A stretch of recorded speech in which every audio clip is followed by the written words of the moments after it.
At this point, I'm calm and relaxed. But what I have been seeing lately, and honestly not just the last couple of months, but the last year or longer, has started getting under my skin more and more. And I think it's time to just say something about it. Because what we are about to discuss needs to change. It needs to change now. The bickering, bantering, and rudeness among fellow campers is insane. Let me explain. I was scrolling through an RV Facebook group the other day and watched two grown adults absolutely rip each other apart in the comments. The original post was nothing wild at all, just a picture of somebody's rig parked at a nice full hookup resort. Pool in the background, manicured grass, clean concrete pad, the whole thing looked peaceful. And then here came the comments. That's not real camping. That's glamping. Try boondocking for a week. Try doing it the real way. And I just sat there thinking, what in the world are we doing? Because I see this all the time now. Facebook groups, YouTube comments, forums, campgrounds, and it always comes back to the same thing. People in this lifestyle love to talk about freedom until somebody uses that freedom differently than they would.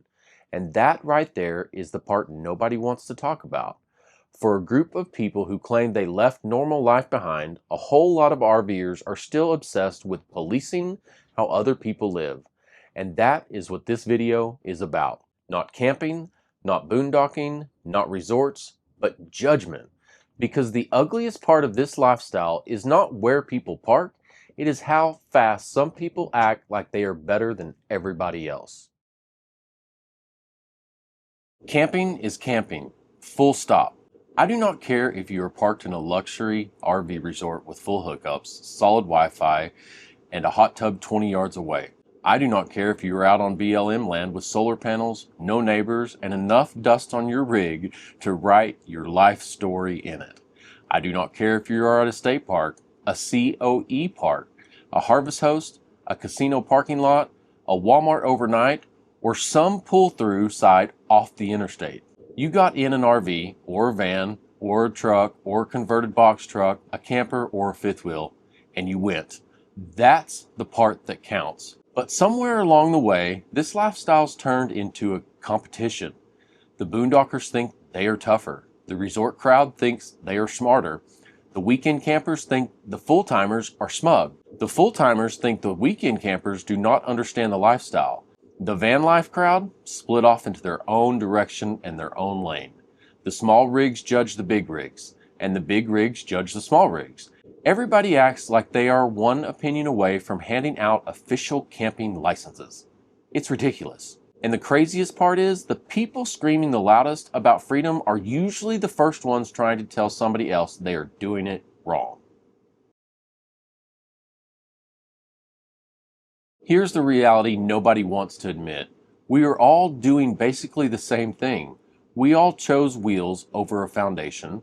We all deal with maintenance, repairs, tank levels, propanes, batteries, weather, internet problems, route changes, and experiences we did not see coming. We all know that wonderful feeling of something breaking at the worst possible time. We all know what it feels like to make this life work with whatever money, equipment, health, and patience we have. That part does not care if you are in a resort or on a dirt road in the middle of nowhere. I have done both. I have been somewhere quiet enough to hear absolutely nothing but wind, with no hookups, no crowd, no noise, and no backup plan except what I brought with me. And I have also paid for a spot with hookups because I wanted reliable power and dependable shower, and one night where I did not feel like I was monitoring every gallon of water and every bit of battery. Both were camping. Both were real. Both were valid. Some people need hookups because they work from the road. Some need them because they have kids or health issues, medical equipment, or because they are brand new and still learning. Some people boondock because they love solitude. Some do it because it is cheaper. Some do both depending on the weather, budget, mood, or what season of life they are in. None of that makes one person more authentic than the other. It just makes them different. But I do not think the real issue is the camping style. I think the real issue is what happens when people need their version of the life to feel superior. That is where this gets a little ugly. A lot of folks say they want freedom, but what they really want is validation. They want to believe their way is the hard way, or the smart way, or the pure way, or even the respectable way. So when you see somebody doing it differently and still enjoying life, they cannot just let it be different. They have to make it lesser. That is what this really is. Not wisdom, not standards, not protecting the lifestyle. Ego. Plain and simple. If you stay at a resort, you're soft. If you boondock too much, you're a snob. If you are in a state park, you're boring. If you are overnighting in a parking lot, you're cheap. If your rig is too nice, people roll their eyes. If your rig is older, people judge that too. If you're comfortable, that bothers somebody. If you're roughing it, that bothers someone else. You literally cannot win with people who are committed to misunderstanding you. And honestly, I think some people left the house but never left the mindset. They left the neighborhood, they left the driveway and the zip code, but they never left the need to compare. So now instead of judging who has the nicest lawn, they judge who has the most authentic campsite. Same insecurity, different scenery. And if that was only hurting the people arguing in Facebook comments, that would be one thing. But it isn't. It is hurting the people who have not even started yet. This part is what really bothers me the most. New people see all of this. People thinking about buying their first RV, they see it. People taking their first trip, see it. And people who were already nervous about whether they made the right choice, see it too. And before they ever even settle into this lifestyle, they already feel judged. I have seen people ask if it was acceptable to stay at an RV park with hookups on their first trip. Acceptable? Like they needed permission.